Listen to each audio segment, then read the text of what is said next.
This podcast is part of the Famous Original Podcast Network family. You can find us by going to www.fopnet.biz.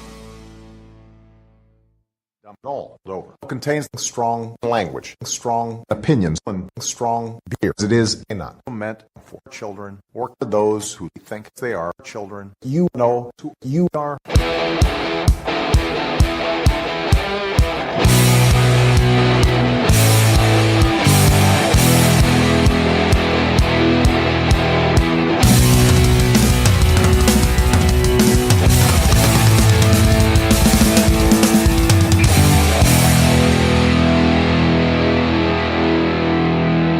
Trust me, I'm like a smart person. Welcome to episode 95 of Dumb All Over, recording from the state that got left back in middle school, Pennsylvania, and the not-so-secret layer of New York. This is a progressive podcast with brash opinions on politics, religion, and pop culture, and we are always under the influence of craft beer. Maybe not always. On today's episode, we will talk about the California fires, some election updates, some funny as hell Trump stories, Michael Avenatti, and Macron. We will then talk to Tom Prigg as he tells us about an awesome project that he's working on that could change politics in Pennsylvania forever. It's called Skynet. No. Just kidding. No, it's not. And then we answer your questions on the Twitter sphere. As always, well, not as always recently. There's a lot of non-Tom episodes recently, but hey, I'm back. And joining me is the one person who has actually been in every single episode so far. That's true. Austin. Hey, what's up, Tom? I'm like a recurring character at this point. Yeah. I'm Badger from Breaking Bad. I mean, to be fair, you're always you. You're just not always here. True. Yeah. My presence is always with the podcast, though. Yeah. My heart goes out. Hey, good job, Austin, last week filling in. I guess we're going with I needed rest. Sure. Yes, that's Not That's that my what we're cat going with. ate my fucking cord, so my microphone wasn't working. No, not that. By the way, my stupid cat ate my fucking cord, and that's okay. Tom's giving up the ghost. The what? Never mind. It's a colloquial phrase. Go ahead. Keep going. A what? I don't understand any of the words. What is going on? What words are these? Austin, are you drinking something today? I am. Good. I'm not until Tom Prigg's segment. Oh, that's right. Which, by the way, we recorded a few days ago, so I had to drink back then. Now I'm actually not drinking anything today. So, Austin, what are you drinking? I am drinking a wonderful chocolate peanut butter porter from the great people at Duclaw. Oh, Sweet Baby Jesus. Yep. Sweet Baby Jesus. What a good... I believe it's Tom's favorite. It's one of my favorites, yeah. It's one of. I don't think I have a favorite anymore. A classic, full-bodied, robust porter with a smooth, dry finish and just enough hops to balance aromas and flavors of roasted malt, chocolate, and peanut butter. So rich that just one sip and you will exclaim, "Sweet Baby Jesus." Well, I may have an erection.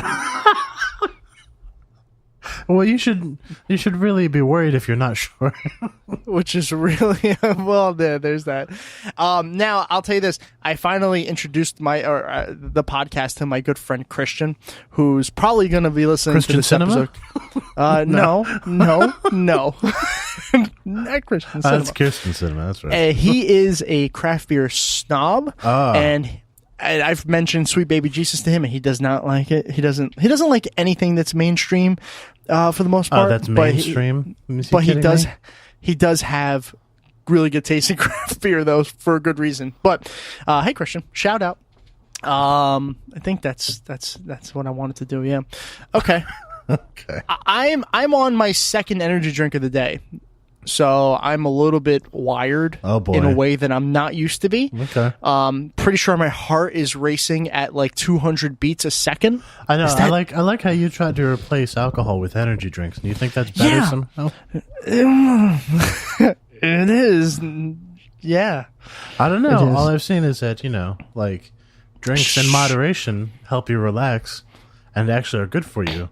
Energy drinks makes your heart explode. Shit done. I get shit done when I'm on energy drinks. Yeah, I really until do. your heart explodes. I don't care. I mean, at least switch to coffee.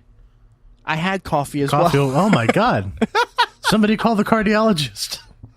Quickly now. Quickly. I had a big cup of coffee this morning and then an energy drink on my way home, and I just cracked one open now. Oh, my God, Tom.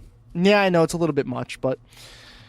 Well, listen, if I stop responding halfway through the podcast, you know it's over, and Austin's the permanent host, and then I guess you just got to find a co-host. Probably Ron. Let us not waste any more time. We have a lot of things to cover, and then we want to get to Tom Prigg. So, yeah. Without further ado, let's answer the Trump report. Have I done a good job? Have I done a good job? Not at all. Probably the least of anybody you've ever met. There's nobody that understands the horror better than me. If Ivanka weren't my daughter, perhaps I'd be dating her.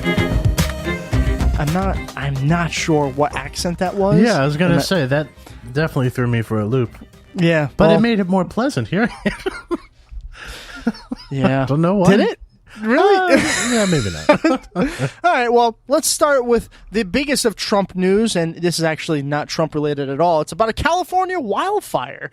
Not a nickname for Trump. Not a nickname. But No. Apparently, this is a big fire, in the best possible words that I can imagine. Fire. Big fire. Huge fire. It's so huge. It's fire. Apparently, it was started at a campfire or by a campfire. 130 people are still unaccounted for. There are 59 confirmed deaths. Wow. Right now. 59. California officials say they have identified most of the 59 people known to have died in the wildfires that started a week ago. Searchers recovered 8 more victims of the campfire. Wait, that's the camp's name? Campfire? No, that can't be it. It says, in quotes, the campfire north of Sacramento on Wednesday, along with a third victim of the Woolsey fire. Wow. Yeah. I think I get it. Let's redo this paragraph here. Okay. The way it's worded was just really confusing because they capitalized campfire to make it look like a noun. That's why I was confused by that. Well, I mean, even if it's not capitalized, it's still a noun. I mean, they made it look like a proper noun. Proper noun, yeah, sorry. All right, let's redo this. Conjunction, junction. We need more Schoolhouse Rock, Tom. You know that was written by a guy who, the music was written by a guy who lived in Stroudsburg. Did not know that. Yeah. Fun Schoolhouse Rock fact. Very good. Now let's redo this paragraph. And welcome to Examining Schoolhouse Rock, the podcast. Jesus. California officials say they've identified most of the 59 people known to have died in the wildfires that started a week ago. Searchers recovered 8 more victims of the campfire north of Sacramento on Wednesday, along with a third victim of the Woolsey fire near Los Angeles. I'm so sorry, Los Angeles. In the campfire, 130 other people are still unaccounted for. The blaze has destroyed nearly 9,000 homes and forced at least 52,000 people to evacuate. The Glenn Beck's media outlet, The Blaze, did that? I hope he was in the building at least. That would at least sort of make it. Well, I mean, it's performed so poorly, it has gone down in flames. So I guess that was an appropriate name for it. This isn't in the article, but I did read that 1 or 2 of the houses that were destroyed, Miley Cyrus and Gerard Butler, both of their mansions were burned down. What am I going to do? Wait, you're not going to say poor Miley Cyrus? No. Fuck Miley Cyrus, I guess. There's another thing, too, that's going around with this fire. Apparently, the uber-rich people that are in this area are paying private firefighters to defend their homes, while all the other houses are just being burned down. Excuse me, Guillaume. I need you to put the fire out of my house. And make sure you avoid the poor people's houses. Yeah, I don't want any of my water, the water I bought and I paid for, to touch a poor person's house. Oh, God. Meanwhile, the state of California has decided, You know who'd be good at fighting fires? Prisoners. And we'll pay them like $1 an hour. Yeah. Yeah. So- Which is a lot more than they normally get paid. So Yeah. it's like, wow, progressive agenda there. Yeah, like just basic slavery is very progressive. California has since issued a warning about air quality, and fundraisers have brought in more than $1 million. There are even more casualties where a firefighter has apparently been hit by a fucking car. It's like, this is a disaster. Yes, but And- Billy Joel wants to assure you that he didn't start the fire. So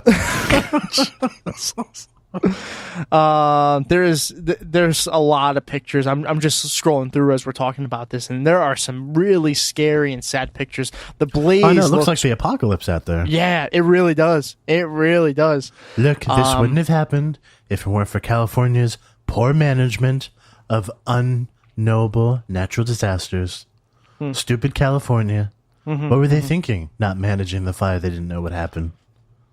Well, that's very true, and of course, it happened in a liberal state. Do you see fires happening in Texas? No, you don't see. Yeah, you see droughts, but droughts are actually a good thing. They're really good. Fuck the environment. And sometimes there's hurricanes, and when there's hurricanes, we should help. Fires, no. So No. Say with me. Hurricanes. Hurricanes, yes. Hurricanes, no. Fires, no. Fires, no. Well, Wait, it depends on where the hurricane is. If it goes where a lot of brown and black people are, let's be honest, no one really cares. We're not going there. Look, But if it's North Carolina, I want the military to go there and protect everybody with guns Here's and how it rifles. works. Here's how it works. If it's in a swing state, it's our biggest priority. If it's in a red state, it's also a priority. And if it's not a state at all, well, fuck it. I wish that wasn't as true as it actually is. Yeah. I really Yeah, I wish know. it wasn't. Well, this fire looks like it's going to last for quite a while, so I wouldn't even be surprised if we have to update you next week on this. These wildfires typically do last a long time, and this one does not seem like it's going to stop anytime soon. There's problems, even more problems going on. There's looting and stuff like that going on. Unbelievable. I know. It's like Although total it's funny, chaos they don't up call there. it looting when white people do it. No. No. What do they call it? Survival? Yeah, survival, yeah. It's survival. Yeah, you're right, because this is a story about two black men. It's funny. See? I told Yeah, you. there you go. So if you're in California, you're near it, first of all, you shouldn't be listening to this podcast. You should be running for your fucking life. But Run. if you are safe Stay enough, safe. hopefully everything is okay for you up there in California. Hope this ends pretty soon. Let us move on to another update here. Oh, okay. Some political updates. Should we start with the House or the Senate? You pick, Austin. Let's start with the house. The House. A very quiet runoff voting result occurred just today, where Democrat Jared Golden has defeated Republican Bruce Polkwin in Maine's 2nd District's House race, Take flipping that, the seat. Bruce, whatever your name is. Polkwin. Yeah. You get it. Yes, very much. Flipping the seat after the state calculated its ranked choice of voting results. Now, Austin and I off air looked up this Jared Golden because who? And believe it or not, I believe he's one of the Golden Girls. Maybe one day. He's only like 36, so not yet. He can't be just yet. And he has Somehow to get a Betty sex White will change. still be alive. She will. Yeah, she's already 400. The only person that I think is older than her is Pat Robertson. yeah. Yeah, probably the only person. But we looked up Jared Golden, and from the things that we saw, he is a progressive. Yeah, he's for pretty universal health care. He's for free state college. I mean, I never heard of him before. I don't know if you have, Austin, but No, I don't think so. no. Young guy. So potential that he could be in office for quite a while. And most importantly, it's another flipped seat. So that means that the Democrats have now picked up 33 House seats in 2018, with 7 races still undecided, which the Democrats lead 5 of those 7 seats. Wow. So that's like a net gain of 38 seats? Is that what you're saying? Could Possible? be. Yeah. It could be. Which is funny because when we were talking about this originally, the initial thought was that the Democrats could pick anywhere up from 40 to 50 seats, and we were like, no, it can't be. If they hit 38, that's pretty damn close yeah, to that's 40. pretty close. Yeah. So it's actually turned out to be a pretty decent blue wave after all, at least in the House. Excuse me. Yes. This Go wouldn't ahead. have happened if the Democrats didn't get in line and vote, and then go back to their cars and change into Macho Grouse costumes, and then go back and vote again. We will get to that. Okay. Thank you. Finally, somebody's addressing the real issues. Well, not yet, because then, after that good news, there's even more good news. Sort of. Not as good news. Because the Democrat that won this race is half a Democrat? I don't know. You remember a guy named John McCain? Yes. Okay. Just wanted to make sure you remember. That's all. Well, his seat, because he dead, his seat was up for election, and it was obviously held by a Republican, but there was no incumbent because, again, reiterate, he's dead. So the race was between Republican Martha McSally and Democrat Kirsten Sinema, where Austin's joke of Christian cinema came in before. That was also a delayed race as they were recounting votes. And we'll start with Trump in this one, because Trump tweeted out in response to this election, this race specifically, just out in Arizona, signatures don't match. Electoral corruption. Call for a new election? We must protect democracy. That's not how it works. Trust me, if we wanted to call for a new election to protect democracy, I think the 2016 presidential race would be a good place to start. Dibs. Dibs. Shotgun. So, in McSally's defense, the Republican, this was her response as she actually withdrew and conceded the state to Kirsten Sinema. I wish her all success as she represents Arizona in the Senate. I am convinced Arizona is the best state in the country, and our best days are still yet to come. So despite Trump's rhetoric, her rhetoric is, hey, I lost. It's her turn. And, which is a big change in direction between the two. Well, of which is of weird. course she lost. I mean, even people in Arizona know that Arizona is not the best state in the union. It's not the best. It's not even close. Not even close, and that was the biggest line for political career. That's political suicide right there. Saying Arizona is the best state. It's not. It's better than. Is it better than Pennsylvania? Well, it's populated by most of Pennsylvania now. That's kind when of people true. retire, they go to they're not. Not many people are going to Florida now. They're going to Arizona. Okay, go to Arizona. That's fine. I don't care. So Martha McSally pretty much aligned with Trump 100% of the times, and the reason why I said Kirsten Sinema is like a half Democrat, I believe she actually aligns herself with Trump 50 to 60% of the times as well. Yeah, but again, and this is the same thing as the Doug Jones situation. You just replaced John McCain with a half Democrat, which means certain issues for the Democrats are going to go the Democrats' way, But and I you don't know, gain a seat back. If you listen to the donut Twitter crowd, John McCain was already half a Democrat. Yeah. No. Even though he voted with Trump like 93% of the time. No. Yeah. Not. Yeah. I know. It's crazy. So I'll take 60 over 100, by the way. Yeah. I know it's not, and this is where we separate from like those crazy progressives. We can see that this is a good thing.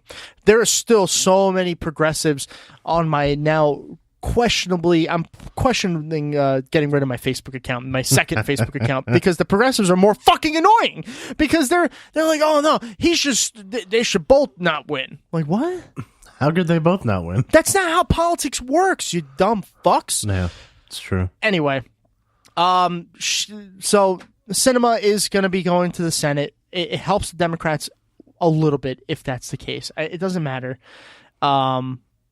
But so 2 Democrats win, and there's a lot more to come.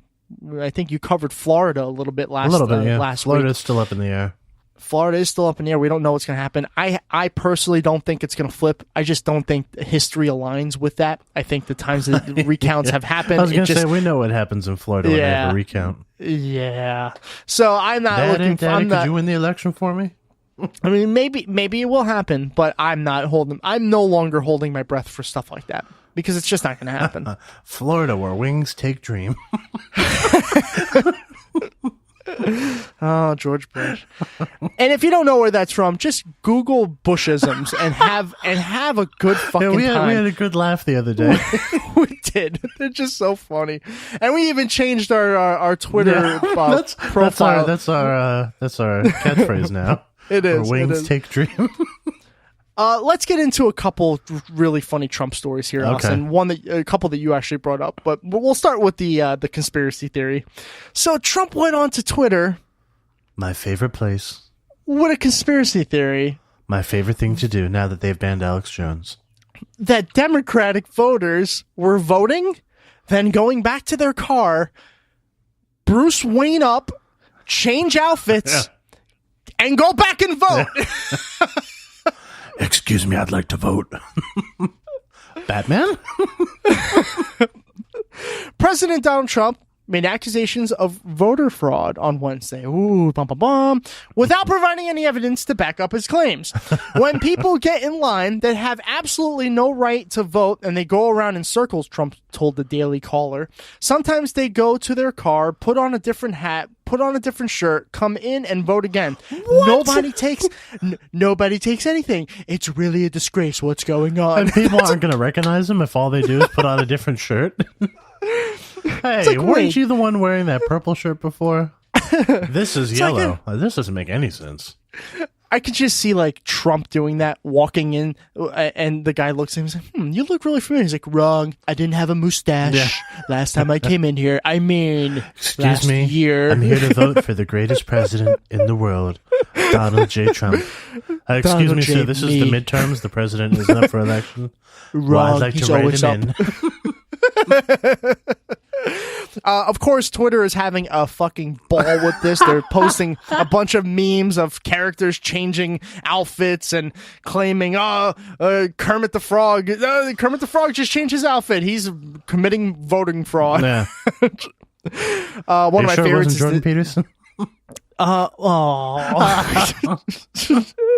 no, it was. Oh shit. Oh no.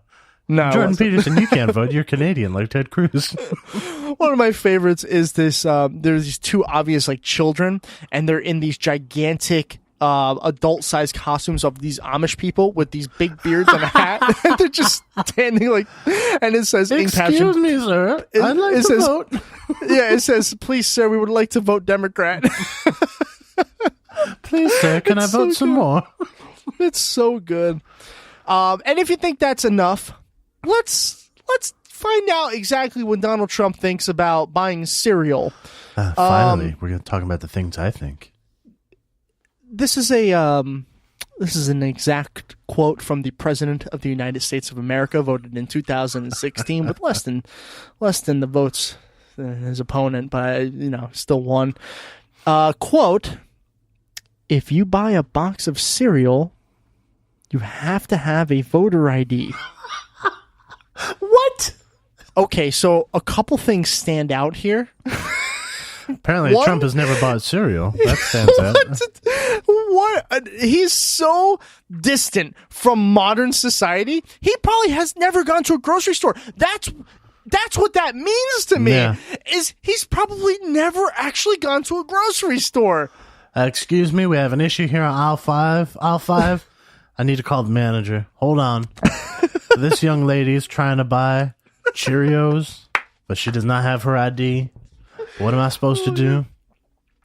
Send her home. You have to send her home. She needs a voting ID to buy. So stupid. She has a driver's license, but she doesn't have a voting ID. Nope, that's different. What even is a voting ID? I don't think they exist. So they nobody don't can exist. buy cereal. They don't. This is not going to be good for the cereal industrial complex. Oh my God. President Donald Trump expressed the extent of his knowledge on voter ID laws Wednesday when he said that buying a box of cereal requires identification. This obviously comes from the HuffPo. As midterm election votes for the governor of Georgia continue to be counted, along with the recount in Florida, Trump has basically claimed that Democratic operatives are attempting to steal the election. he said, this is one of his tweets, as soon as Democrats sent their best election-stealing lawyer, again, capitalizing random fucking words. It's so... the Democrats aren't sending their best. Oh, wait, yes, they are. To Broward County, they're miraculously started finding Democratic votes. Don't worry, Florida. I am sending much better lawyers to expose the fraud. Because I've been known for my ability to pick very fine lawyers. He also says the Republicans don't win, and that's because of potentially illegal votes. When people get in line, they have absolutely no right to vote, and they go around in circles. That's the same quote from before. And then he says, if you buy a box of cereal, you have to have a voter ID.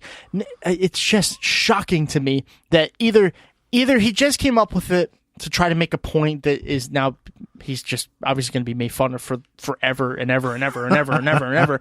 I'm sorry, are you buying Republican or Democrat cereal? Or does I'm he actually getting think cereal that? for the Green Party. Oh, the granola got you. The non-GMO. Nature's path, not nature's valley. Yeah. But does he actually believe that? That's what I'm worried about. I'm actually worried about this one, Austin. I'm actually scared. Oh, I'm sure he does. Because he's never been to a grocery store. You think he actually believes that? Yeah. Oh, man. That is absolutely crazy to me. I don't even think there are grocery stores in New York City. Yeah. Well, there's plenty of them. Oh, there are. Okay. I didn't see any when I was up there for the 2 hours we walked. We walked right by one. No, we didn't. Yeah, we did when we went to the subway. Nah, I wasn't looking. I was paying too much attention to the cat-sized rats running around everywhere and the speed of the city.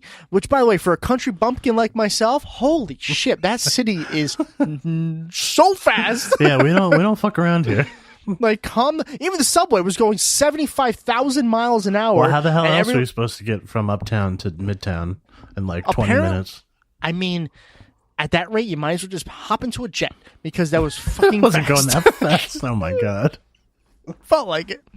And then one more quick one on Trump. This actually comes from his trip to France, which did not go that well. Emmanuel Macron right up to Macron and I said, "Ménage à trois, s'il vous plaît." They told me that's what "thank you, Mr. Macron" is in French. So Macron is dissing Trump pretty good. He said, "I do not do policy or diplomacy by tweets." French president. It's all, before I go into the article, it's kind of a sad story to see, like, that's how the world thinks of us. Yeah. You know, that's how they see our president. It's like, oh, he's the diplomacy by Twitter guy. Like, that's really awkwardly embarrassing, don't you think? Diplomacy. That's so good. French President Emmanuel Macron delivered a subtle burn toward Donald Trump on Wednesday, saying in an interview that he does not do policy or diplomacy via Twitter. Trump has repeatedly attacked Macron via on WhatsApp. Twitter in the recent weeks, kicking off his visit to Paris last week, where he joined other world leaders in a commemoration. What is that word? Commemoration Oh my God, of the Tom, 100. You can't say words. Of the 100th anniversary of the end of World War I. So it's commemoration, by the way. It is commemoration, yeah. But 100 years, I didn't even know that. I didn't even know that the 100th anniversary of the end of World War I was just recently. Oh, yeah. That's really cool. So yeah, he did not make friends with the president there. They seem to butt heads quite a bit during this trip. Did you catch any of this? Not a lot of it, but I've heard that they didn't get along, which is so weird after their hand-holding session they had when he was here. Yeah, that was cute. That was actually really cute. I enjoyed it a lot. He's a good guy. He's really good. I love him. So great. Let's do one more quick one. Just to cover the story. We don't really have to talk about it too much. Michael Avenatti has apparently been arrested for, you guessed it, domestic abuse. So somebody on Twitter said now he's going to have to run as a Republican. Yeah. Well, which, by the way, if this is true, it's obviously a horrible thing that he likely abused somebody. But at least it ends the talk about him running for president, right? And did it shock anybody? It didn't shock me. No, it didn't shock all. me either. The guy seems like a scumbag. He seems like a scumbag, exactly. Actually, you know what? Maybe my comment is wrong.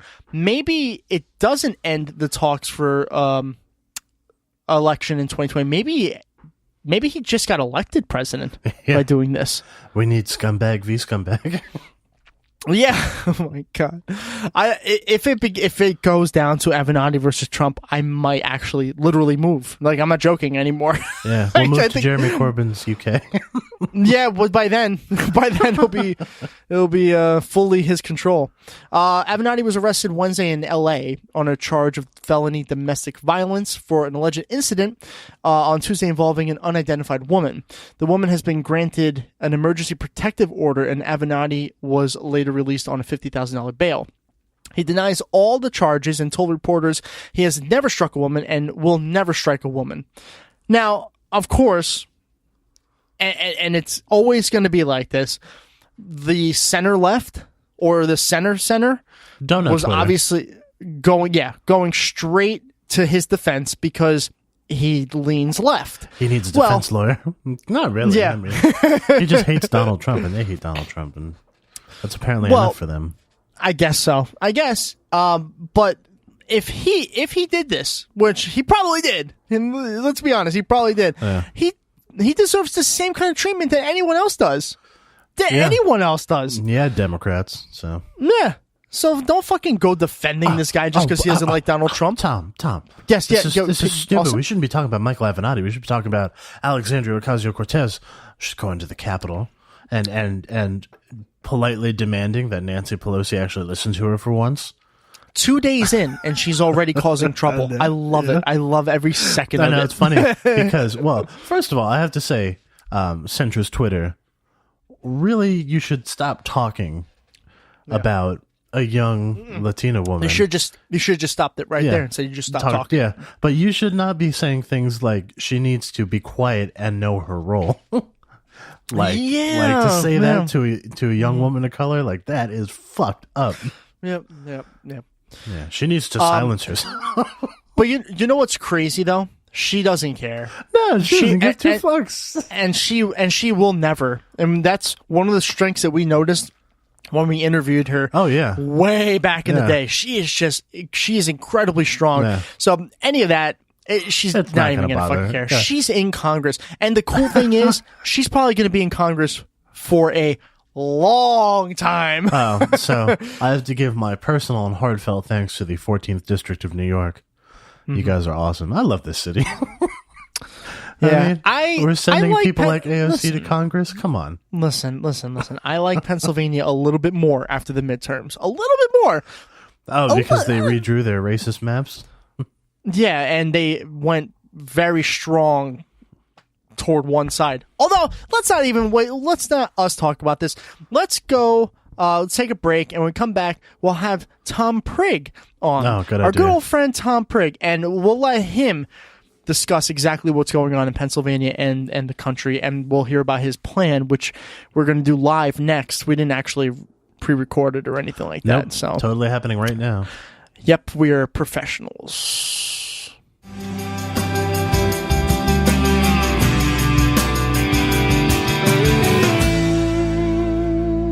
Welcome back to the show.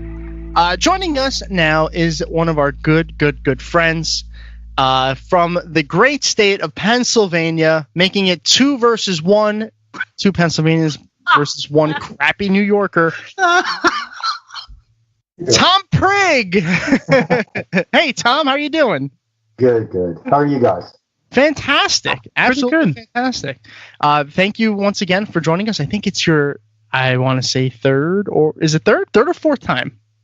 I'm not really sure because I'm kind of bouncing between the numbers as well. I think it's third time, but I feel like it was 4. It could be. I if Austin and I were better at doing our jobs here, we would know that going into this. But hey, well, we drink during the show. What do you expect? Very true. Very true. Exactly. Are you going to be joining us for a drink today? Yes, I'm All going right. to do my old whiskey and Coke since I'm no longer on the campaign trail. Very nice.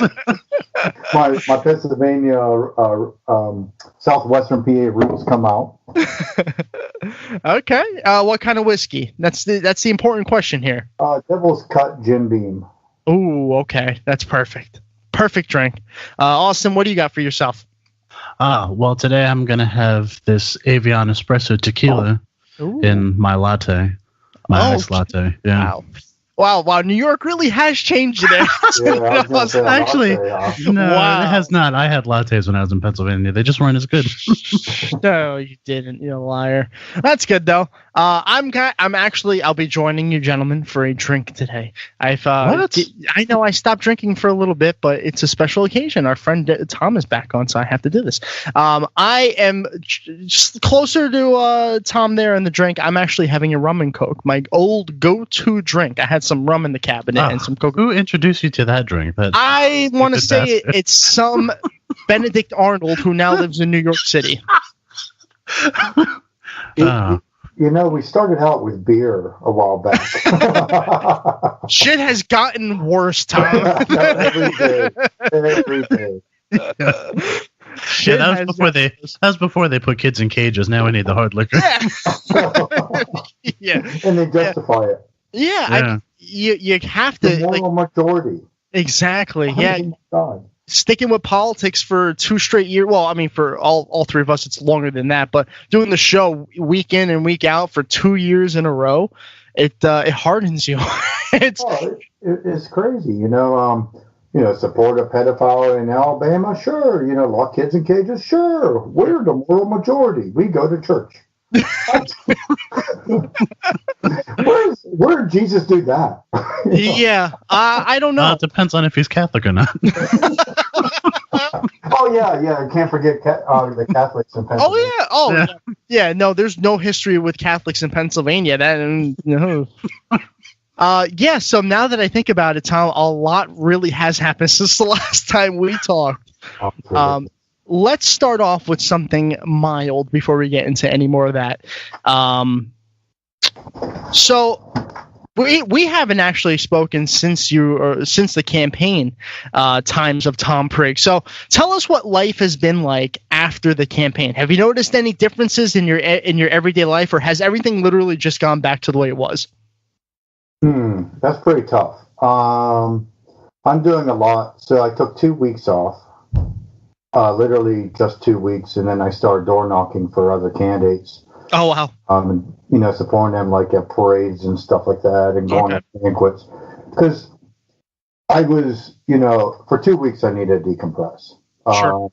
Because after the map switch and I went to 14, that was hell. I had 10% of my volunteers. I had 12.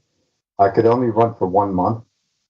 Because in the 14, that's where the special election was running. That's right. Yeah. Right. So that ended March 15th. Mm-hmm. Then for 2 weeks, for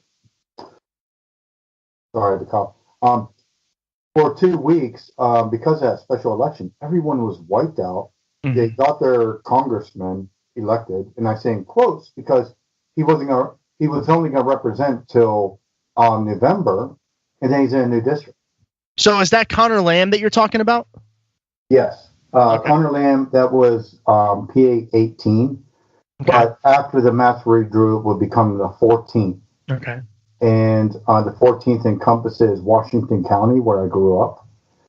And so when I saw the maps drawn, and they literally went down and circled around his house, I was like, okay, let's see what's going to happen in 17. Because there's no way like the unions and committees are now going to give anybody a chance. And I was like, And nobody said anything to me at this point. This is literally the first day. I'm looking at the maps. I'm thinking, I could run in my home county. I know, a ton of people there from growing up and stuff like that. Sure. I should do that. And I gambled that would happen. Well, it turns out my gamble was right. But the thing is, I announced the day after the special election, March 15th. Mm-hmm. But the thing is, Nobody wanted to talk politics or even meet us for 2 weeks after the special. They're exhausted, right? Yeah. So, and rightly so. But now it's April, and we have 1 month. Right. And basically, it came down to who was the most well-known or had the biggest volunteer corps. Sure. Adam Sedlock had run, he was in Fayette County. He had run for Congress twice. So he knew a bunch of people, and he had Fayette under his name. Now, this is really important. Fabiana Borio, who wins the primary, she's in Westmoreland. She has Westmoreland County. They have more than twice the number of voters in Westmoreland County. And all the committee's members, I'd say 98% were pushing for her. Nobody else has a chance. And I know this because friends of mine that were also committee members are talking about all the phone calls they were getting and stuff like that. Right.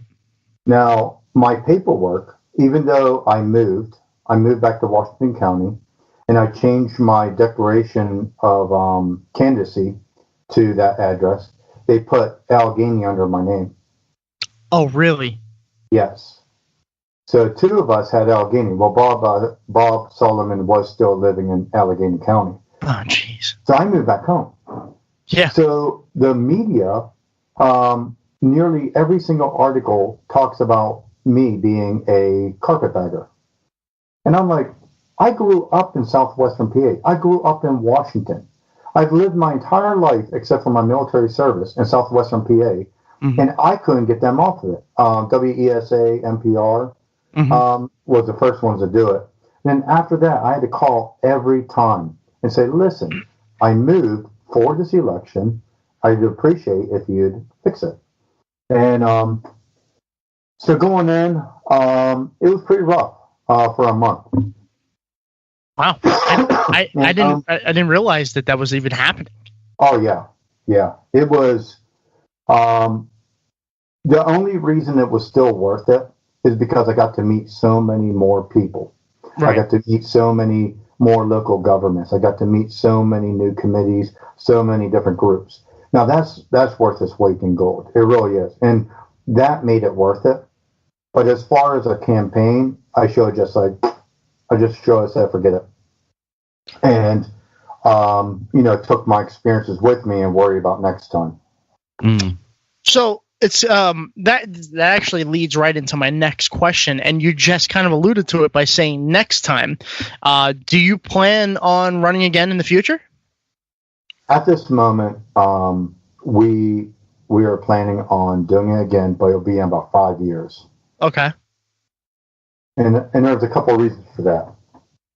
One is my experience, the way I broke things down. I ran, I got a dry cough from a cold. It's okay. But I ran the campaign. I built the structure of the campaign around military structure, infrastructure. The way brigades become battalions, battalions become companies, companies become platoons, and so on. And the idea was so you don't overwhelm any one person, right? Mm-hmm. And you also keep autonomy for different groups. Okay. But you're still managing where volunteers are going and how many you got and where you need to be.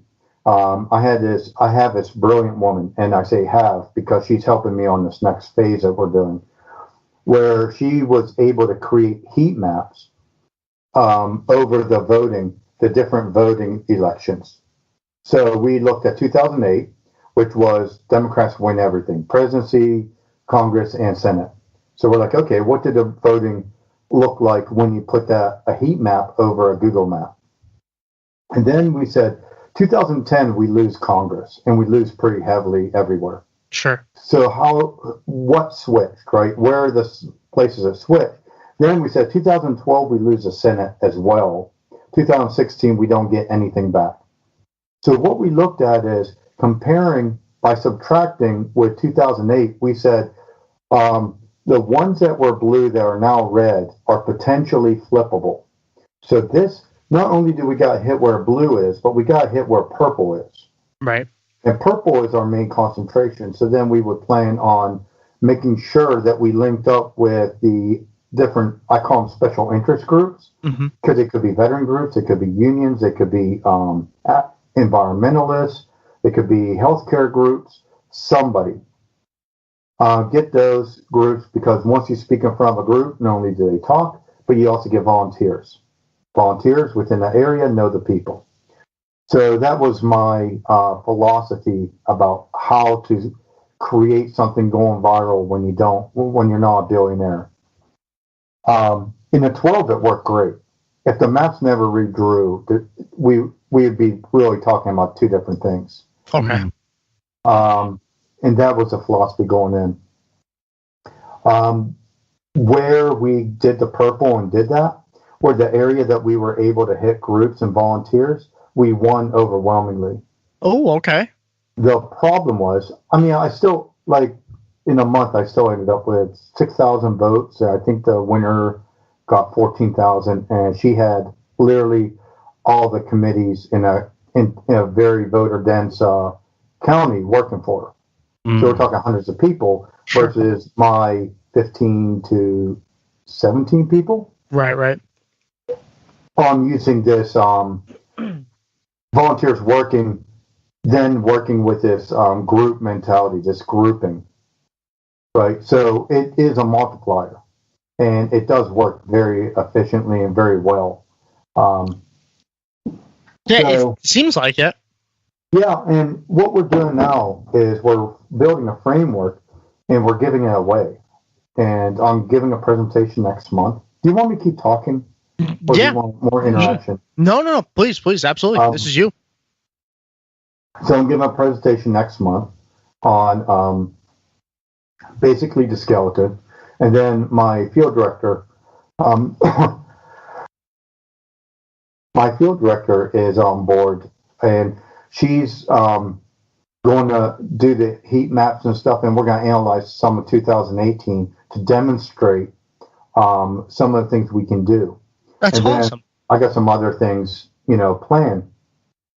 But I basically want to, it's flexible enough. I want the committees to have more ability as an intelligence center to help candidates and to help campaigns without telling them what to do. Okay. Everybody can work. You get these guidelines and stuff, and you get this intelligence to work, and hopefully they're feeding back into it. Where they're where are you door knocking? What are you doing? Blah, blah, blah. And then those updates then build it. And what happens is we become more of an intelligence hub of saying, here are the maps that we've drawn based on who's been canvassing where we overlap, where we're missing, where we need to hit, and where we shouldn't bother based on this.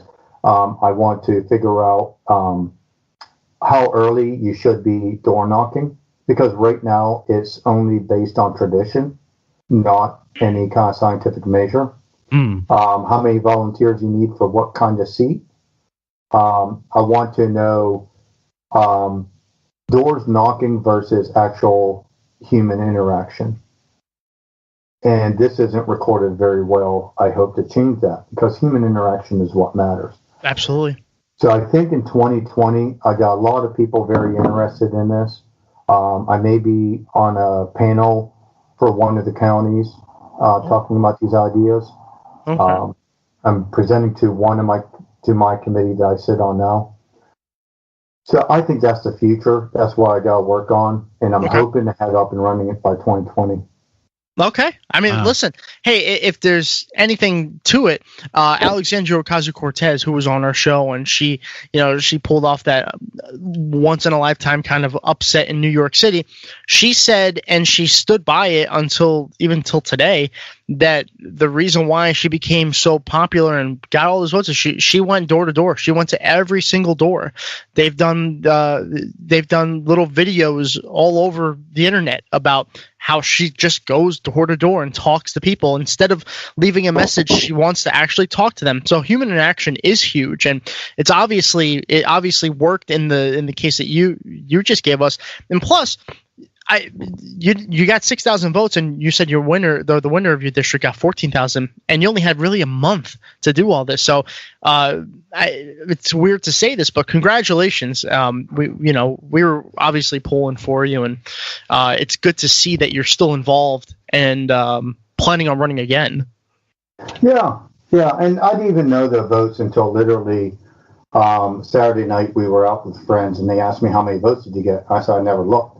I never looked at the percentage. I never looked at the votes. No kidding.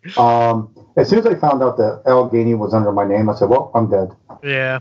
And already we were up against so much. And it didn't matter at that point, because if I lost, it's fine. Now I have time to work and help these other candidates and the party. I mean, could you imagine what it would mean if we came up with a plan? And this is a bunch of us, because I'm meeting with another county chair end of next week. I'm pulling all these ideas and these minds together. That's what's important, is to pull together the people who can make things happen. Yep. And if we flip Southwestern PA blue in 2020, can you imagine the ripple that will make? Oh yeah. The nation for some reason has a fetish for Southwestern PA politics. Maybe because we used to be super blue and now we're red. Yeah. I think it's doable if we have a little bit more structure and we take off some of the pressure off of these campaigns and field directors who are doing everything in campaign management. Let's build intelligence where we're all information sharing, but not between campaigns, but among the committees, so that we can all take care of the heavy lifting while the campaigns can work on the fine details and where they need to get their message and how things are working and stuff. That's how we can flip things. I don't see that kind of infrastructure. There's a lot of other aspects to it. Like when I was talking about the special interest groups, I'm working on this, I call it the spider web, on how we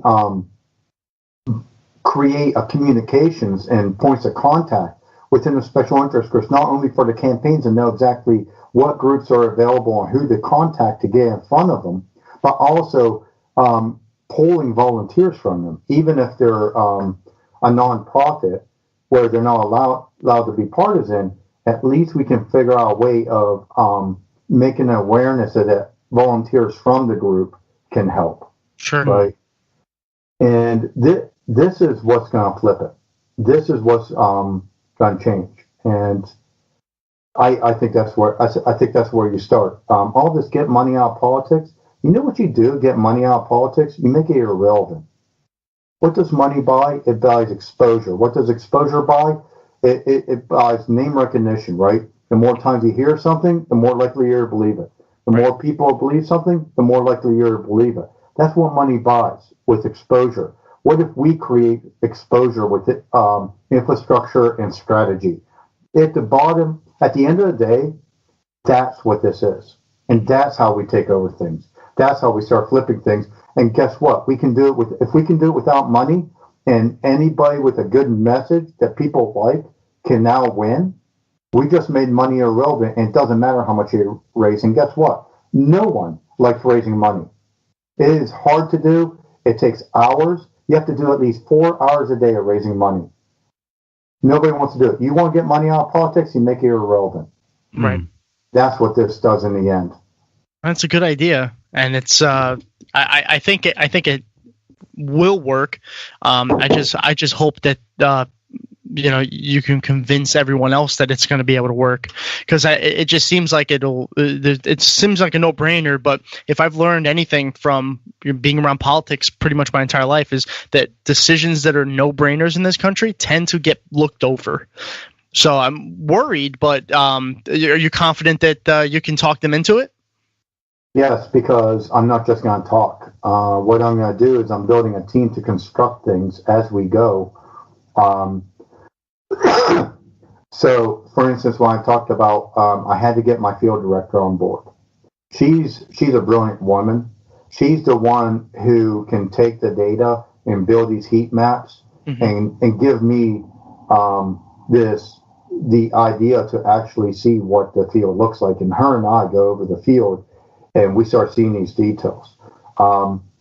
So doing that, finding the web programmer, because there's other things that we need to do as well to help coordinate and stuff like that will be in a shared website. So not only am I building the structure, giving them a presentation, showing them the bullet points, but I did it. And what's important for them to understand, I did it in my campaign. I did all this. I had heat maps. I was able to subtract. I was able to connect the groups. I was able to do this.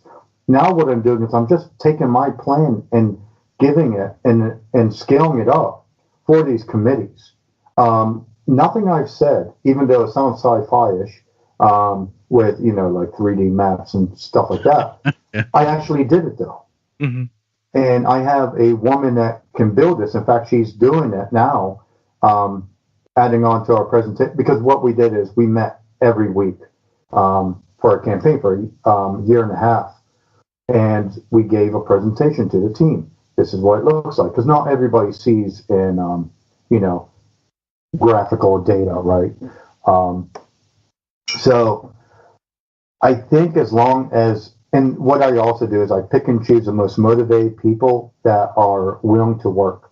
And I'm gonna do the heavy lifting. The problem is nobody wants to do the heavy lifting, even the person that gives the idea. They want to expound an idea, and then they want everybody else to do it, to figure it out. They don't have a plan. They don't know how it works. Well, we have it working. We already did it. We just got to reproduce it and scale it up. Well, it sounds to me like it's easily going to work. And best of luck with that, and keep us updated too, because as it goes on, I want to stay in the loop of this, because then, when it gets fully into effect and it's starting to change the way Pennsylvania politics works forever, I want to make sure that you get full credit for it and you come back on the show and plug it. Now, before you go, I wanted to ask one more question, pretty much just about the midterms and what your thoughts on the outcome of the midterms were. Did it go far enough?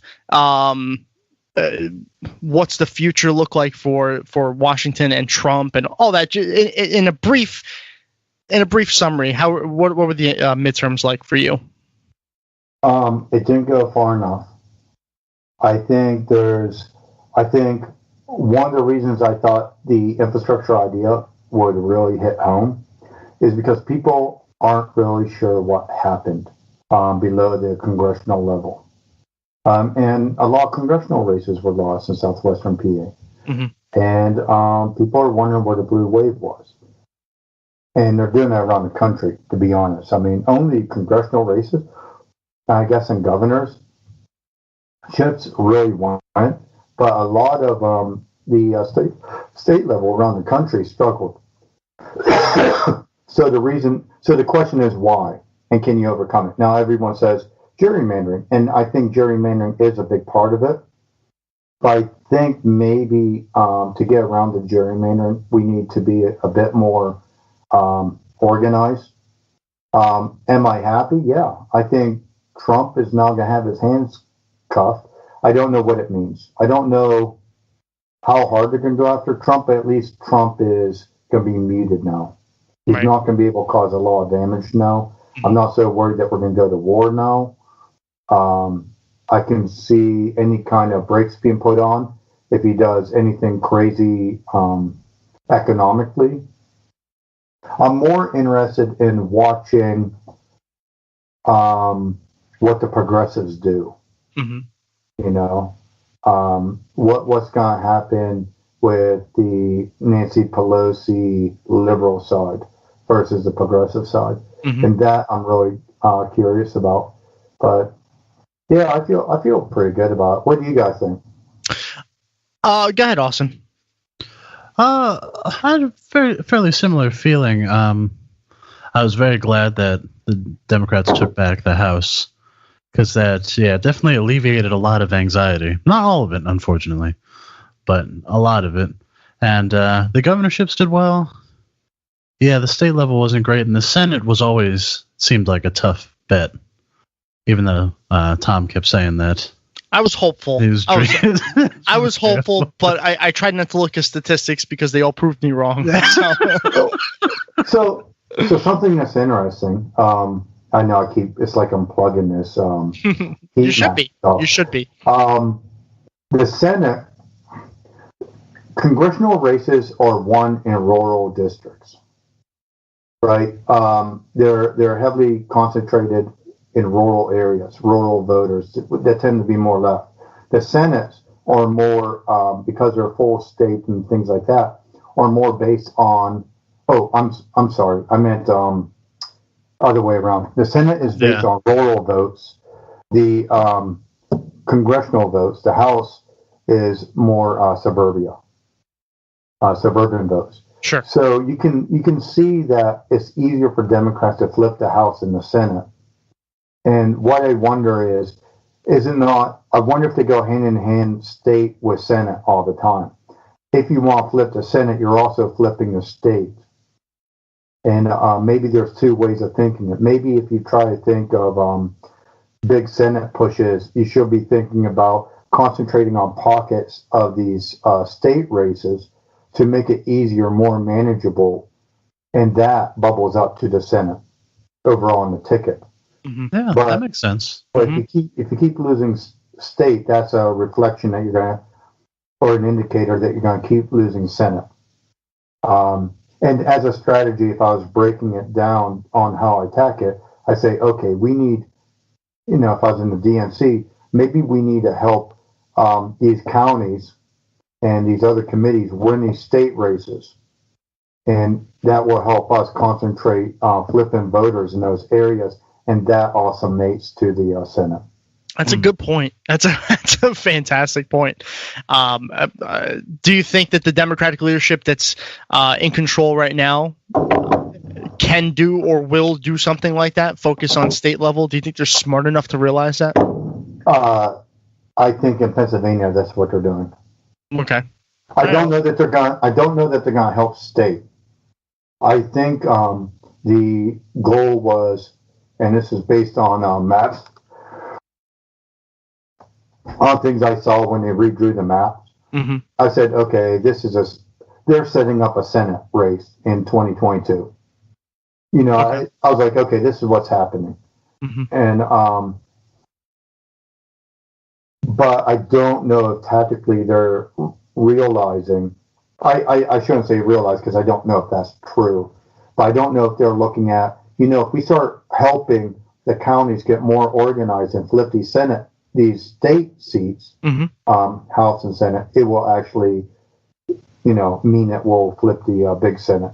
I think maybe they're only thinking about flipping big Senate without the help underneath. And that's always the Democrats' problem. Yeah. They forget about everybody they feel isn't worthy, unless you're like suddenly on New York Times for some reason. And then even then, it's like, it depends on if you're progressive or not. Yeah. But I don't know. I know they're going for Senate next. I think the DNC realized that they couldn't win Senate this time around. Let's win suburbia first. Mm-hmm. And the Democrats have to win the Senate, by the way, because almost on cue when we were talking about the fact that Bader Ginsburg has to stay alive. She falls down the stairs and breaks ribs, and I had the biggest scare of my life. I'm like, oh, this is bad. This is really, really bad. If the Democrats don't win the Senate again, there's a very, very good chance that they're going to get to put another Supreme Court justice in, and that's a very concerning thing. So hopefully they do focus on the state level or whatever, but they have to win the Senate. I don't know if you guys agree on that or not. Yeah, of course. I do. And you know what? If you don't win state seats, guess who gets to draw the map for the next 10 years? Yes, I know. Yeah. I mean, the idea that state seats are ignored so much, and I think it's too fractured, and they look at the country, and they look at all these state seats around the country, and they're like, how can we possibly help? But I don't know. Hopefully this idea works. Hopefully we can start flipping that, and maybe by some luck, if it's all working, it'll get some attention. Yeah, absolutely. Hey, listen, Tom, thank you so much for coming on the show once again. You're one of the best people that we know, and you're doing good things. And we're glad to see that you're still involved in politics. We didn't have any fears that you wouldn't be, but it's good to see that despite what happened, and now that we know what really happened, it's like I'm even more shocked that you stayed in politics, because I know my bitch ass, I would have been way out. I was like, no, I can't deal with this. But hey, thank you for doing what you're doing. Best of luck. And we'll have you on again soon, and hopefully you have some good news to give us about this program. Great. Well, thank you very much, guys. I really appreciate it. Absolutely. Austin, let's take a break, and when we come back, I don't know what day is this. We'll have our Twitter time. That's what we're doing next. Because it's in order. Believe me, it's in order. All right. Thanks again, Tom. All right. Thank you, guys.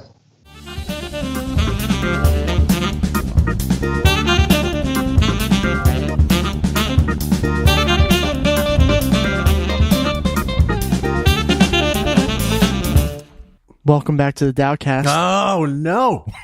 It's not the Dowcast. By the way, Peter Dow has been very silent recently. Has he? Yeah, I don't know what's going on over there, Peter. Did he finally block us and we're just haven't seen maybe. Let's find out. Let's see what wow. But let me send a message right to Peter Dow. And here I'm going to insert some sappy, heartfelt music. No, he's still active. He posts almost once an hour. Peter. It says, we miss you, buddy. Wow. Come back. Wow. Wait a second. Look at this tweet from Peter Dow 4 hours ago. Okay. Challenging Pelosi in order to make Democrats less progressive would be a colossal error. Who is this Peter Dow? Why is he Peter Dow? Wow. Oh, wait a second. No, that sounds like he's saying we shouldn't challenge Pelosi. No. Challenging Pelosi in order to make Democrats less progressive would be a colossal error. Yeah. But, so he thinks Pelosi is progressive. Yeah. Oh, okay. So that sounds about right. Although he used the word progressive and it wasn't an insult, so I'm just saying. He thinks he's progressive. All right, let's get back on track here. Where were we? Peter Dow strikes again. Okay. I forgot where we were at. We were going to our closing thoughts.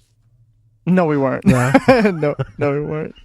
I'm pretty sure that's what we're going to. What are you doing? Are you closing thoughts? Yeah. The final thoughts. Final thoughts. Closing arguments. Since you fucked that up, you see, it's not that easy, Austin. It's not that easy. Okay. And here's our last repose. No, wait. No, you know what? Fuck you. I'm not even going to ask you what you're drinking right now. It's Twitter time! Oh, God damn it.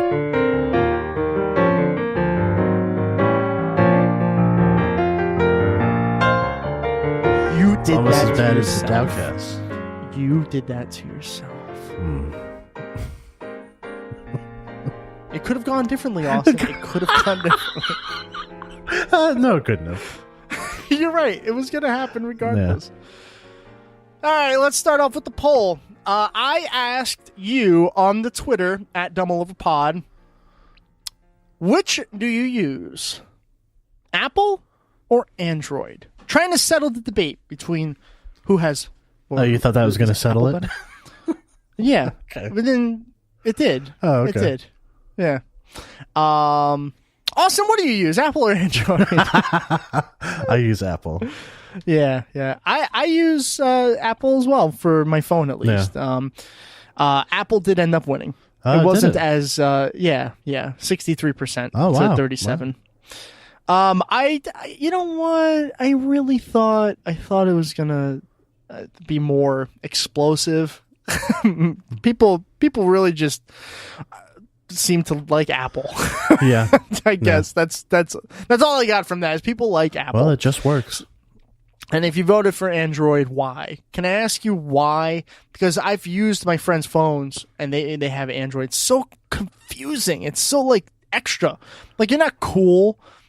It's just complicated. You open up an iPhone, all your apps are right there. Yeah, it's needlessly complicated. I agree. Yeah. Even my mom can use this. Yeah. My mom she needs help turning her sound on her computer. Come on. Apple's all the way. So that was the poll of the week. I'll try to get more creative. I think I got to that poll a little bit late, so kind of just push something out. Let's do some questions, shall we? Sure. Okay, we shall. Let's go to at Jesse Hoffner. This is a pretty good question. If you had access to any guests in the world, who would your top 5 be? Rank them 1 to 5. 1 being who you would like to have on the most, politics-wise, not musicians or artists. So we talked about this a little bit a couple days ago, and then I ended up asking him, alive, or can we talk about dead people too? He said alive. Oh, poor Tom. That makes your list so much harder. A little bit harder, yeah. But do you have your list? I believe I have a list. I mean, I don't know. It might change in my head, but okay. But why don't we go each by each? 1 to 5. Yeah. Do you want to start with the best, or do you want to start with the worst? Let's start with number 1. Number 1. Yeah. Okay. You want to do this one in unison, or? No, I'll let you be the spokesperson. Go ahead. Okay. Bernard Sanders. What? What? Yeah. Was I wrong? No, you're totally right. All right. For number 2. This is where I'm interested to see where you went. Yeah. So I'm going by those who inspired me the most. And when I was first getting into politics, there was a gentleman who was constantly pushing the progressive agenda, who everyone made fun of because of that. And now he did unsuccessfully run for governor of Ohio recently, but now all of a sudden he's kind of looked at as like a trailblazer of sorts, and that's Dennis Kucinich. I've always loved Dennis Kucinich. I like it. So I picked Dennis Kucinich as my number 2. How about you? So this is where it was very difficult, because we had the argument about like what counts as a politician or politics, because he didn't actually say politician, he said politics. But he also said not musicians or artists, and as we found out, like artists could be any creative endeavor. So it made it difficult. So I'm going to give a 2 tiered answer. Okay. So if it's strictly politician, I think number 2 would probably be Ralph Nader. Ooh, okay. So I've always wanted to ask him about a bunch of stuff that he did before the 2000 election. Right. Because I know some people will be like, don't talk to him, 2000, blah, blah, blah. But, he's like a big reason why we have a lot of very good regulation. So yep, I agree. I'd like to talk to him. But if we can pick non-politicians, it would be Noam Chomsky. Okay, that's good, but that list doesn't count. Because if it did, my list would be completely different. Well, the top 3 at least would probably still be on, but it would be different for sure. Yeah. Okay, so I'll go on to my 3rd, and it's Ralph Nader. So here's the thing. Yeah, Ralph Nader gets looked at as that 3rd candidate guy because he was very, key in certain elections, especially in 2000.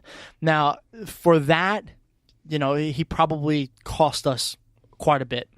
And I acknowledge that. But as far as policy, and it's just same thing as what you pretty much just said. As far as what he did before that, he was another one of these trailblazers that kind of led to where we are today.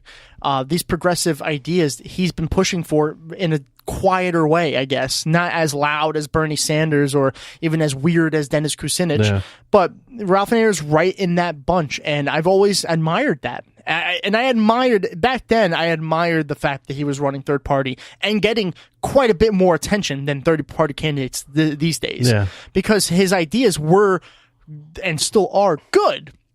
They're just not as popular back then as they are now.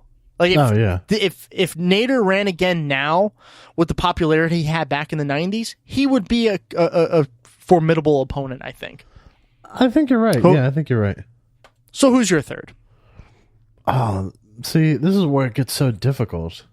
I would probably say, I'll go out on a limb here because he didn't say we had to like them particularly. So Sure. I would say Jimmy Carter. Ooh, okay. Not that I dislike Jimmy Carter. There's a lot of things Jimmy Carter did that I do dislike, but those are the things I'd love to talk to him about and how, like, his presidency really changed the course of history. Because he was one of the first presidents to be overtly religious. And with him, it wasn't that big a threat, but it led to what happened with Reagan and then, of course, with the Bushes, which is like, I mean, they were even crazier. So I'd like to talk to him about that, what happened with the hostage crisis, how he dealt with OPEC during the gas crisis of the 70s. So there's a lot of things I'd love to talk to him about. And he's still alive, barely. Barely. Yeah. So you better hurry the fuck up. And of course, I mean, I'd love to talk to him about, Habitat for Humanity and all the, because he's done a lot of really good things after his presidency. I agree. That's good. That's a good pick as well. So now we're getting to the category where it's interchangeable, and I have so many in this category that could. I want to talk again to Alexandria Ocasio-Cortez. Yeah. Like, we talked to her already. So this is actually kind of a cheat because we already did this. We did, yeah. But we didn't talk to Congresswoman Alexandria Ocasio-Cortez. And even though we've reached out, and obviously it's impossible. She's one of the hottest figures on the planet right now. But I would love to talk to her again and find out what this experience has been like from not with the big flashy lights and cameras and all that, just us and just, hey, what happened? How did this happen? I would love to talk to her again. We already know her policy and all that, but Alexandria Ocasio-Cortez would be my fourth right now. Nice. What about you? My fourth would be Jeremy Corbyn. Ooh, okay.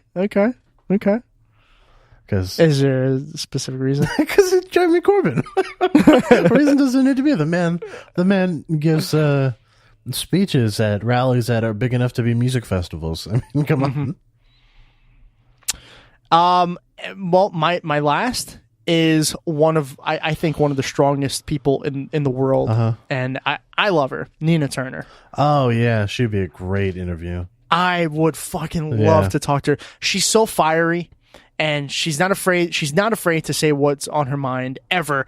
She obviously is. We believe the same things as far as policy goes, and she can provide something that maybe only Alexandria could provide. But she's going to see it from a female and a person of color's perspective, and that to me is more important because you can't just listen to the people who are most like you. You have to listen to people who are not like you and get their side too. So my last would be Nina Turner. And like I said, that's interchangeable. Nina Turner, I'm definitely going to talk to. Alexandria Ocasio, because since we already did, kind of, I'm not sure if she would stay in that list, but that's my top 5. And your final pick for this. My final pick would probably be AOC. Okay. Yeah. Hey, some honorable mentions. I would love to sit down with Sean King. I think that would be another really fun conversation. Michael Moore. I'd love to talk to Michael Moore, and we almost kind of started that process. Those are just honorable mentions, obviously, but there's so many others that we could name. You said Noam Chomsky as well. I wouldn't want to sit down with Noam Chomsky because I'd have to fear that I'd fall asleep listening to him speak, and that would be very embarrassing.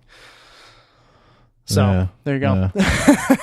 Sorry, I love his ideas, but God, he is the most boring person in the world.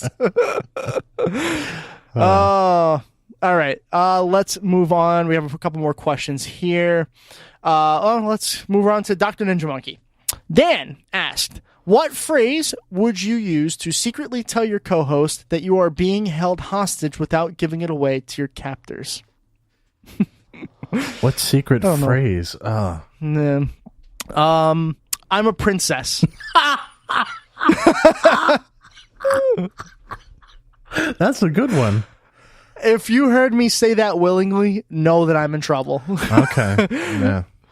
Yeah. What phrase? That is a tough one. Maybe like the Electoral College is a smart system. Yeah, anything contradictory. I'm gonna be like, oh my God, Austin's in trouble. Or if you all of a sudden say, I like the Dowcast, I'm like, no. What? What? Yeah, that's what it should be. Yeah, my favorite political commentator is Peter Dow. I'm surprised he wasn't on our list. He's politics. Or is what he does considered art because he is, No, it's considered fart, I think. It's fake art. It's fart. Next question. Let your co-host write something in your Facebook status and post it. Last one to delete it wins. Nope.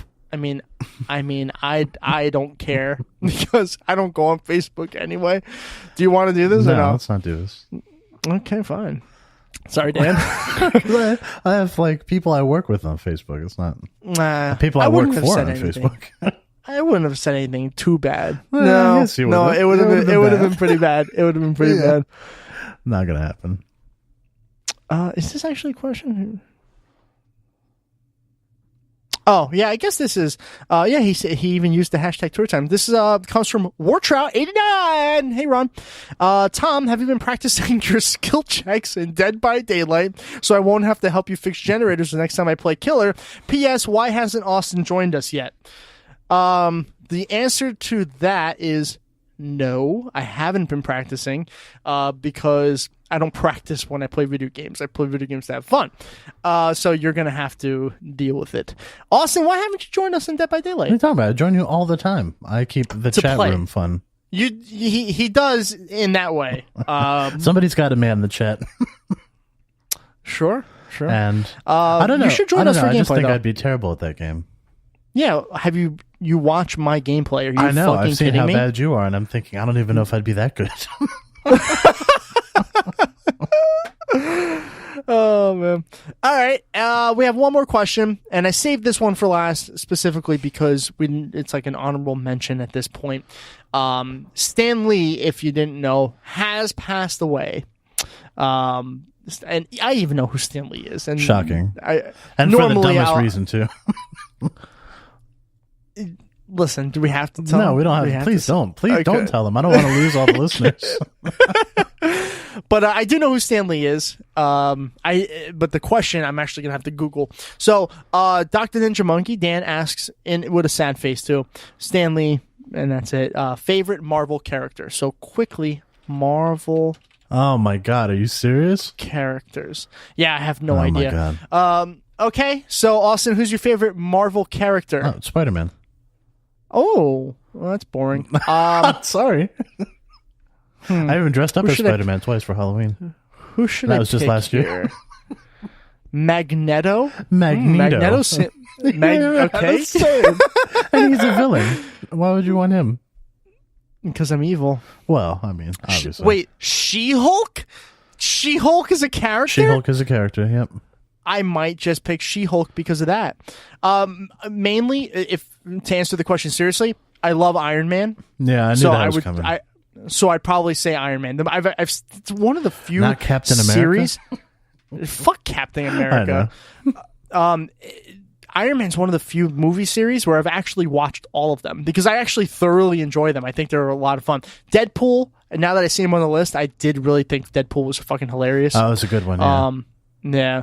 Thanos, I don't. Other than Fortnite videos, I have no idea who he is.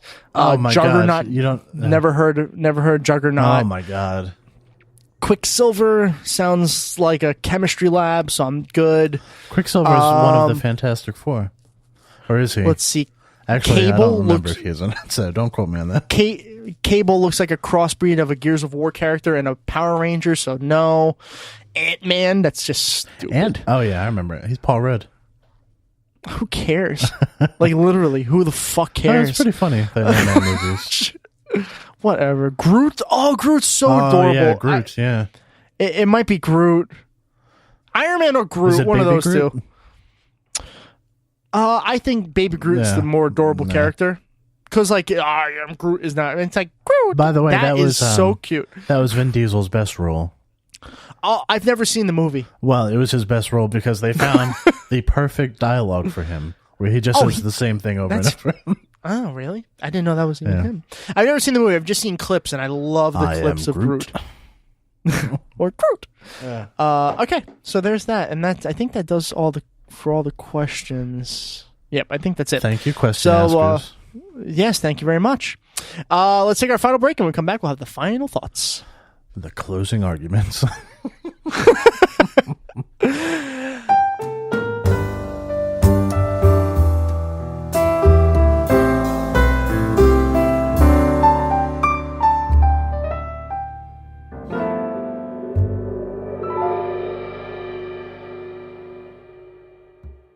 And so ends our big snowy show. I say snowy because there's like a fucking foot of snow outside, and we've only been recording for like 2 hours, and I just checked the window, and it's like, uh-oh. I don't think there's a foot of snow here, but there's a decent amount. It's not quite a foot, but it's a lot of snow accumulated in just the last couple hours. I also hear a saxophone. I'm not sure what that's all about. That is... what? It's New York. Okay. So it's like, every once in a while I'll walk around and I'll hear a jazz guitar, and I'm like, oh my God. This reminds me of being in the dorms at Berkeley. No, jeez. Austin, what are your final thoughts? My final thoughts are, boy, was this a week for Donald Trump. I mean, he is having like a mental breakdown. Well, you can't have a mental breakdown when it's already been broken down, true. But go on. Oh my God. I cannot believe they wanted me to go out and honor veterans and get my hair wet. That's another one. Going to happen. Yeah. Not gonna happen. He also blamed his Secret Service for canceling his visit to a French cemetery. Is it the French cemetery? The one? I believe yeah. Oh no, this one was. Well, maybe where it was it? I don't know. Is it the one with like the very famous one with the white crosses? I believe so. Yeah. I think that's the one. Normandy, and apparently I think he canceled that, and he's now blaming the Secret Service for canceling it. You weren't supposed to keep that a secret. Yeah. I don't know. Anything else? I mean, other than that, it's fun. I know he is. Boy, did we even talk about him firing Jeff Sessions? Oh, you know what? I don't think we did. Well, spoiler alert: he fired Jeff Sessions, and today I believe he said that Robert Mueller's team is going nuts. They're going nuts. And he's probably going to say they need to be dealt with. He's building a case to get rid of him. Wait, we didn't talk about that. That's really a fail on our part. I think I did mention it in the last episode. Okay, good. I was like, because I felt like that was That's over a big week story. ago. Jesus. He's gone, by the way. Yeah. the evil Keebler elf is gone. And so I'm curious to see what's going to happen there. The Senate is trying to pass a bill to protect Mueller. But Turtle-Faced Mitch said, he's not going to happen. But he? then Jeff Flake's like, well, then I'm not going to vote for your judges. Well, yeah, that's the thing too, and this is right in the same week where McConnell calls for bipartisanship, because now he's the politicians coming out of him, and he's like, oh well, we don't have control of everything, so we need bipartisanship to pass anything, and then you block a bipartisan bill to protect the special counsel. That's what I said on Twitter. I was like, didn't Mitch McConnell just write a self-serving and poorly written piece about bipartisanship? Yeah, exactly. So stupid. Yeah. Anything else? No, I think that's it. All right, yeah, that does it for me as well. Thank you very much for all the support that everyone's always showing us. And thank you, Tom Prigg. Really appreciate it. Before we forget. Yes, of course. Yeah, thank you, Tom. I'm sure he'll be on again because we love Tom Prigg on. Yeah. If everything was according to plan, I'll spoil. This is your reward for listening to the entire episode. We have Sarah Smith coming back on next week. Sarah Smith. So, yep. So, Austin told me to get these people Our on, West Coast and I got them on. Yeah, there you go. I'm very much looking forward to that. She was very excited to be coming back on. We're probably going to find out what election night was like, and see what the rest of her campaign looked like, and we'll find out what her future looks like. And hopefully it involves staying in politics like Tom. Because we need people like that to stay in politics. Absolutely, yeah. But, so hopefully that pans out and we get together, which probably should. I guess that's it, right, Austin? I believe that is it, yeah. All right. Pre-recorded Tom, take it away. Once again, thank you so much for listening. As always, you can find us on Spreaker.com/DumbleOverPod. We're also available on iTunes. Just look up DumbleOverPod. We are on all the social medias, starting with Twitter @DumbleOverPod, Facebook @DumbleOverPod, and of course, there's Instagram. And you guessed it, it's @DumbleOverPod. We are also on Patreon, so check out our Patreon at patreon.com/DumbleOverPod. And if you're interested in buying some merch with some special logos, you can check that out at tpublic.com/user/DumbleOverPod. Thank you, and we'll talk to you next week.